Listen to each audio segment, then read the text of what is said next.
Bridget Phillipson was talking to Trevor Phillips over the weekend and trying to explain to the British people how important our role has been in securing Donald Trump's agreement with Israel, Gaza, Hamas and all the people from the region. And frankly, making us look like a laughingstock on the world stage. We have played a key role behind the scenes in shaping this. It's right that we do so because it's in all of our interest, including our own national interest, that we move to a lasting peace in the region. Well, when you say behind the scenes, like what? I mean, it seems to everybody else in the world that this has been done by Trump and the Israelis and Hamas. What part did we play? These are complex matters of diplomacy that we are involved in, but we do welcome and recognise the critical role that the American government played in moving us to this point. What matters now, of course, is how we move beyond this immediate end to the war, moving towards that lasting peace that we all want to see. And that is why we've recognised a Palestinian state, but why alongside that, we're committed to making sure that a safe and secure Israel endures. The reason I ask this is because, as you say, we recognise a Palestinian state. Marco Rubio, the Secretary of State, said that actually made it more difficult to land the deal. What's really going on here? I mean, was that some sort of clever strategic double bluff? I mean, the Americans say we made it more difficult. You're saying that we played this key part. What's true? Well, we believed as a government that it was the right thing to do to recognise the Palestinian state because of the way in which the conflict had developed over the last 2 years, that if that hadn't happened, we would be in a position where there would no longer be that viable option of a Palestinian state. But the Israelis were furious with us. The Americans said that we actually hampered the deal.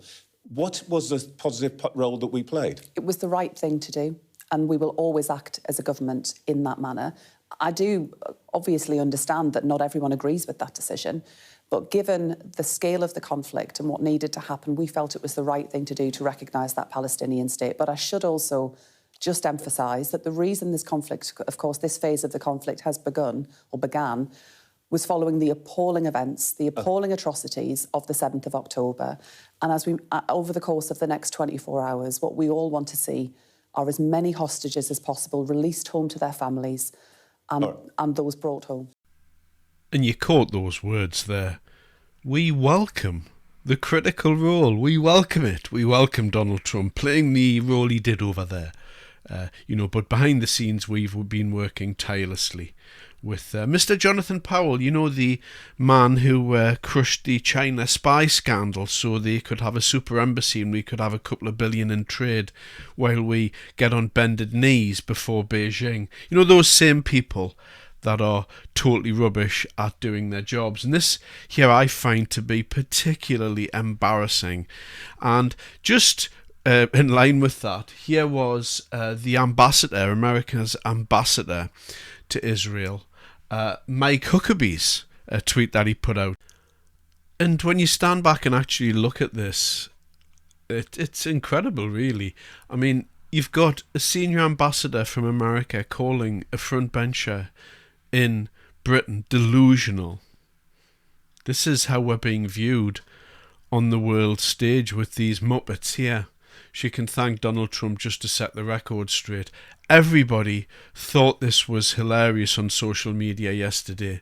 Wheeling out Bridget Phillipson, the woman that destroyed private education in this country, or is doing her best to continue to do so. And at the next budget, they're going to further stick the boot in, apparently.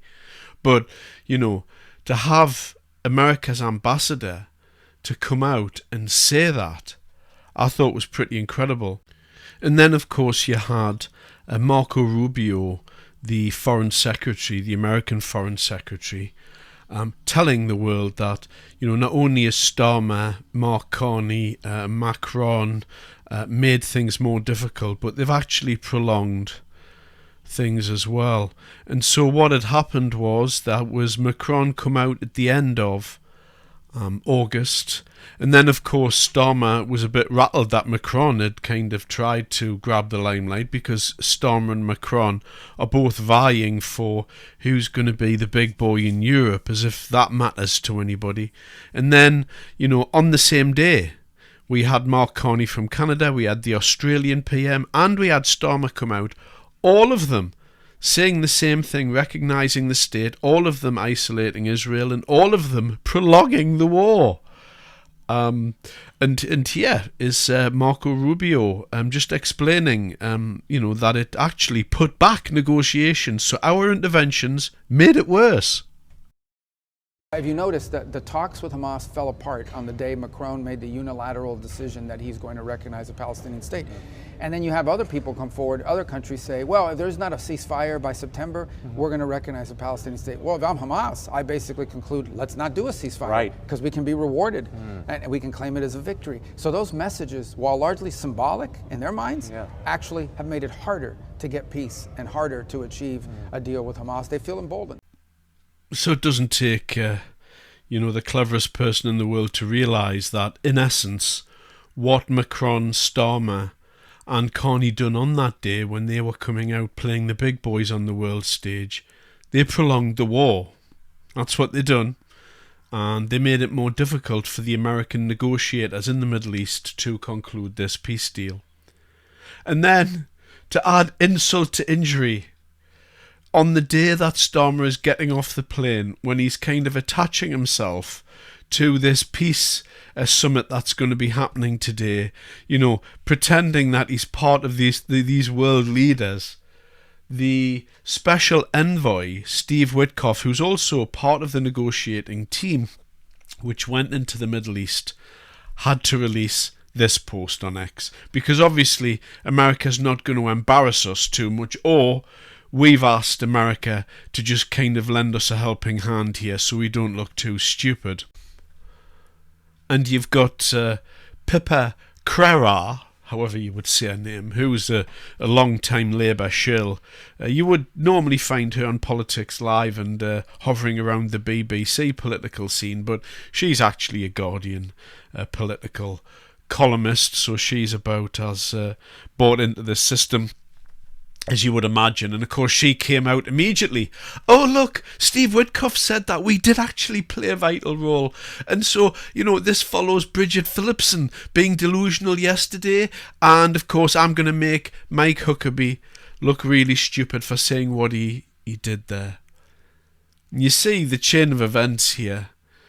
We are so low at the moment and such an international laughingstock that we need special envoys to keep our system, political system, propped up so people don't laugh at our government.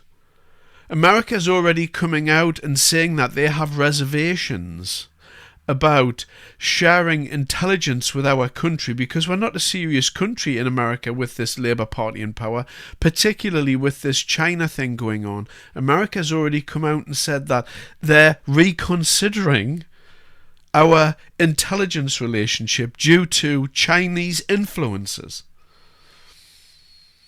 And this party here, it's been a while that they've had in power, and every single thing that they do is hopeless. They are hopeless at politics. They don't know how to play the game. And in essence, Pride is, one of the deadly sins, and I think, we all have to guard against being too prideful.